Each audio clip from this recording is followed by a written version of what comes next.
Hey guys, this is Chris from Empire Bricks and welcome to another LEGO Star Wars MOC review. In this review, I'll take a look at a MOC that someone else has designed and made instructions for. So let's dive into the details of this spectacular build. As you can see, it's a Super Star Destroyer. It's Midi-Scale, so much smaller than the official LEGO version. It was designed by a guy named Pallaeon in 2012, so it's a little bit of an old design, or at least the instructions are old. It has around 750 pieces. There is a stand included in the instructions for both the smaller and the larger build. I decided to make my own, so I deviated a little bit, but 750 makes up for a good number, so it's around that number. The entire build, the bricks, will cost around $100 or euros on Bricklink. That is including shipping from different sellers, so a little bit expensive build, but still very beautiful. And the build time is quite long. It took me 5 to 6 hours, and I'm a fast builder. I did the UCS Falcon in 14 hours, so this will set you back at least a few evenings of building, because it's just very, very detailed, as you can see. So let's dive into this build. It's a very long build. It's about 60 centimeters long, making it very hard to fit inside my camera view at once as a whole, but I put it at an angle and it worked. It just fits. So let's first appreciate it and let's see about all the details, because the shaping of the whole thing is just perfect. I really like how it just looks like a Super Star Destroyer. It has all the the right angles, the right colors, the right details. It's very recognizable, and in my opinion, this looks just as good as any official LEGO set. Now, the bigger build comes with a smaller Star Destroyer build in the instructions.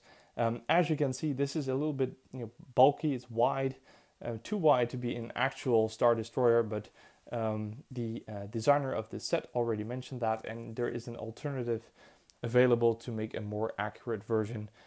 Or you could use one of the poly bags or other small Star Destroyer builds. The smaller builds just included to create a little bit of context, just to see how large the Super Star Destroyer actually is. Now I'm going to put this one on the side and have a closer look to the Super Star Destroyer and tell you a little bit about the build.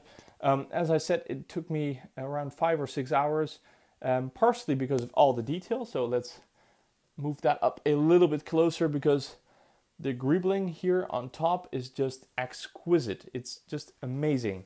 I have to say that the instructions sometimes add just 1 or 2 of these small greebling pieces at a time, and there is hundreds of them. So you can imagine that this part takes I think maybe a third of the entire build time, maybe even half. Now, another part that this build took a long time is that it is extremely fragile, and that is the biggest downturn or downside of this set or build, is that pieces tend to break off very, very easily. Now, partially, I can't blame the designer for that, because it was designed in 2012 and many of the newer pieces weren't available, and some of these issues could be solved just using some of the newer LEGO pieces that came out over the years. Another part of the thing being fragile is that there is some illegal building techniques applied to this build. Now, I can show you one of them without destroying the build, and that is actually the bridge of the Super Star Destroyer. You can see it's just a simple 1x2 plate, but it's actually attached to this 1x1 clip, and this small inner stud just is attached to the inside of the clip, and it stays there. Now you can imagine that that is not very sturdy.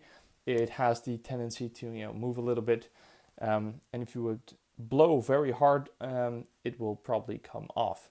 So yeah, fragility is definitely an issue, and I'm not even talking about the lower part, because these two long light bluish gray pieces are actually just attached on the side, as with many of the regular Star Destroyer builds, and then there's another side to it that flips underneath with hinges. Now, there are several sections that are attached separately later on, and the whole thing is just so extremely fragile. You can see here that things do not connect very well. I know that this could be pushed inside a little bit. I'm just very hesitant to put any sort of pressure on any point. There is no way to actually handle this easily without breaking it. So it's very hard to show this to you without breaking the whole thing, but I'm going to try. Now, I think if you look at it like this, the designer actually took the effort to, try to create somewhat of a fill for this part. So you can only see through the last part of this build over here. So here you can actually see through the bottom, but the whole thing is filled up with detail, and I think that is the biggest strength. It just looks amazing.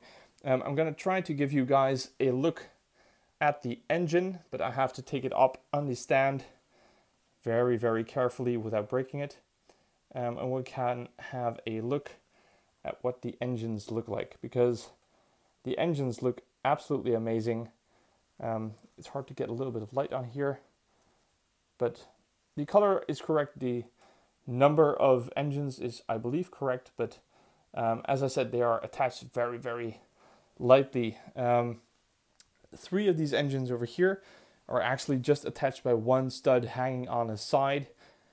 So just, if I would hit this with my finger, it will fall off. So again, fragility is definitely an issue with this build. But having said that, I really wanted to try this build, even though I knew it was old and fragile, because the official set, the official UCS Super Star Destroyer from LEGO itself, has been out of the supermarkets and shops for a while now, and I think the current price is around $900, which is a lot of money, and it's absolutely huge. So not a lot of people have room to display it, and this one is just the perfect size. It fits on a bookshelf. It is much lighter, easier to transport, even though it breaks very easily. So yeah, it's just a perfect compromise for those that want a Super Star Destroyer build, but do not want to spend $900. Just for $100, you have something like this. And it looks like $100. I mean, it is pretty big. As you can see, here's my hand. I'm not good in American measures, but I think it would be about 2 feet. If that's the correct number, or 60 centimeters. So yeah, it's a large build. So for $100, I think that's a fair price, especially because the instructions are free. Now, I'll leave a link to the forum thread where you can find the instructions beneath this video. So if you want to give it a try, just download them, have a look. You can adjust some things before you start. There is an actual PDF file which has a beautiful cover. So effort has really gone into this build.